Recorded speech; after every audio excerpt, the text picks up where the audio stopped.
is state building. Z100 New York.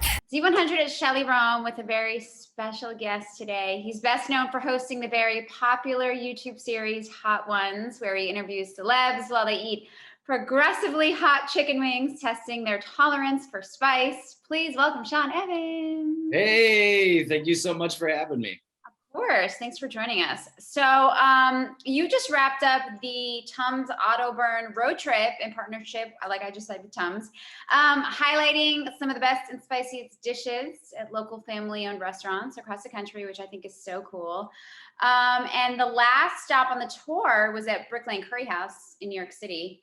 And the owner of the restaurant, who's so awesome, just dropped this off at my apartment. Ooh. It's the fall dish, right? And it's been dubbed the hottest curry in America. Yep. Okay, so you've tried it, but he said it's so hot and that the chef actually wears a gas mask while he's cooking so he doesn't choke on the spicy flames. Yeah, I've had this on a couple of occasions. So when we wrapped up the auto burn last week, I went to Brick Lane Curry. We had some sweepstakes winners who were there that brought this dish out as well. And then I remember having it because it's a memory that stays with you forever. A few years ago, we did a video with Rhett and Link, and this is one of the most intense, memorable for all the right and wrong reasons eating experiences that I've ever had in my entire life, and that's coming from me, right? So, a man who handles heat incredibly well. Yeah, that's another beast altogether. Like you said, they have a gas mask when they're putting it together in the kitchen. If you finish it, and I think it's got like a less than 5% completion rate, you get your picture on the wall and the whole deal. So yeah, and don't they make the diners actually make, like, verbally say, we are not responsible for any emotional and physical harm? Yep. So I was telling you, I do not handle heat very well at all. I'm like Olivia Rodrigo. I can't. Bell peppers, spicy. Bell peppers to me are like too much. So as we continue talking, I'm gonna try this. I'm gonna have my first bite. The owner said to me, he's like, please be careful. He's like, eat slowly. So baby steps. Because I'm gonna have a chickpea. This is vegetarian because I don't eat a lot of meat. So immediately.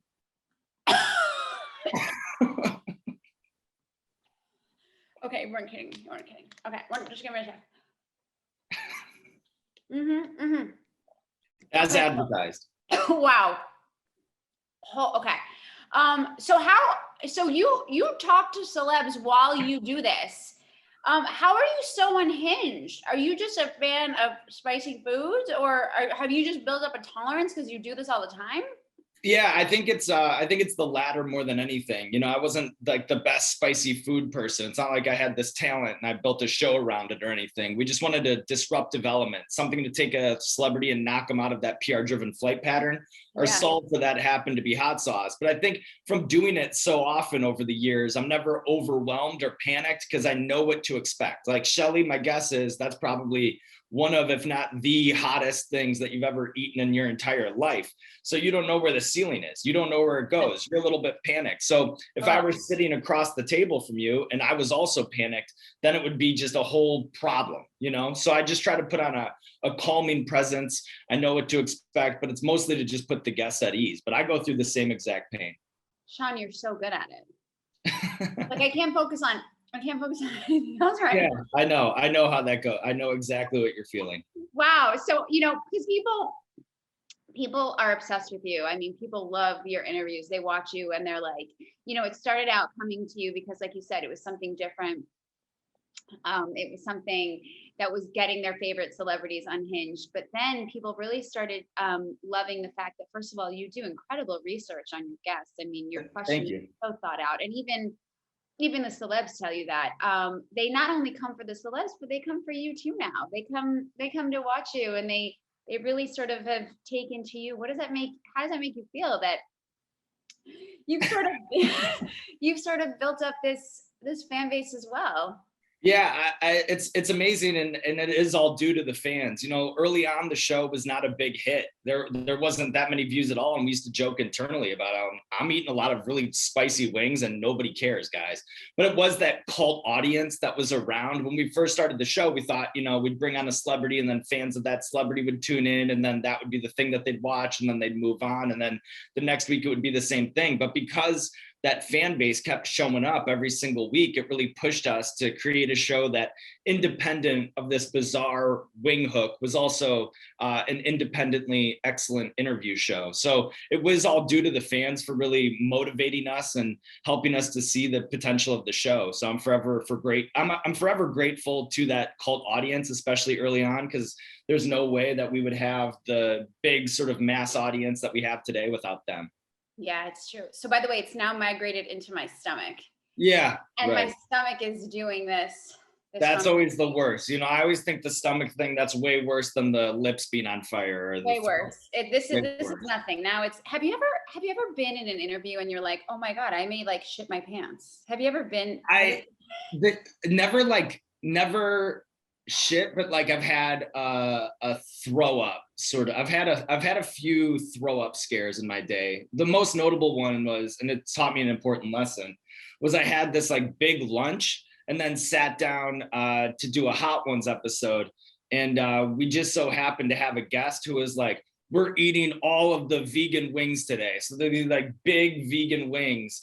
And I remember I had just a full stomach going, and then stacking like another full meal of the spiciest vegan wings ever to exist. And that was an absolute labor. I remember after he finished the final question, and in my head, I was kind of like, hurry up, get it out, hit the out cue, this camera, that camera, let the people know what you have going on in your life, and then turn the page on the episode, and was able to calm it down. So that's the closest I've ever come. But most of the time I can rally through. Yeah, no, you definitely, we would never suspect that you're ever in any pain. What are the moments though, right? I'm curious actually, right after the interviews, because a lot of, I mean, you and your guests, I mean, obviously you guys have to do, what's the recovery time? Like what happens? Has anybody ever gotten like super sick or, you know, Yeah. like what are the moments right after? Oh my God. Yeah.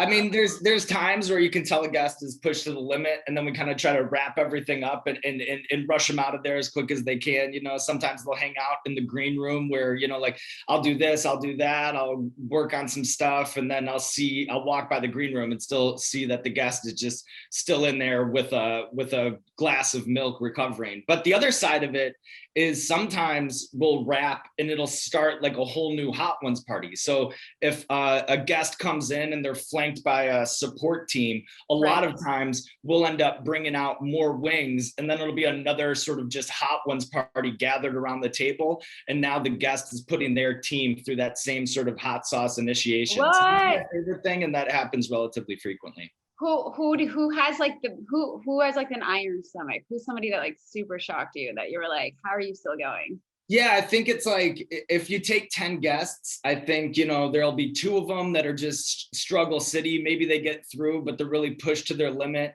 And then there'll be 2 that kind of just rock the challenge and feel like you could run it back and do it again. Most people fall somewhere on the spectrum, but there are lots of famous episodes of like No Water, No Milk Club. This season, Lord, I feel like people really gathered around and rallied around for the way that she bodied the wings. And I remember her just sort of ephemerally floating into the studio and then just crushing it, which reminded me a lot of the Halle Berry episode as well, which is likewise had a place in Hot Ones lore because she just bodied the wings. Shelley, how are we doing over here?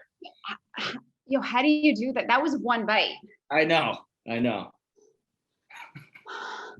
But that's crazy. That curry is wild. That is wild. I know.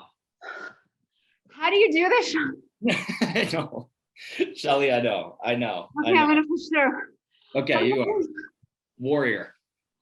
No, this is crazy. Okay, let's, oh my God, I'm dying. No, this is really weird. Something like bizarre is really happening. Yeah. I know, Shelley. I know. I've been there. Oh my God. Careful around your eyes, though. Careful around your eyes. I have to get this out of me. Yeah. I'm sorry. Don't apologize. Don't apologize. Long leash. This is what happens when we do this. Yeah. Oh my God, Sean, I'm sorry. No, don't even. It is okay. It is okay. I know it happens. That was a chickpea from hell. It's early. It's early in the day. Maybe the first thing that you've eaten. It's gonna take you over. I'm sorry, I have to stop. Yeah, yeah. Take a break. Take a break. Okay, I have to end this. I'm so sorry. That's okay. That's okay. I go through the same thing. I go through the same thing on my show. Same thing. Wing 10. Let's just bring it to the finish line. But I wish you're gonna bounce back and you're gonna be stronger than ever, Shelley. You're amazing. I love you. I have to lay down. I'm sorry, guys. From the top of the Empire State Building. The 100.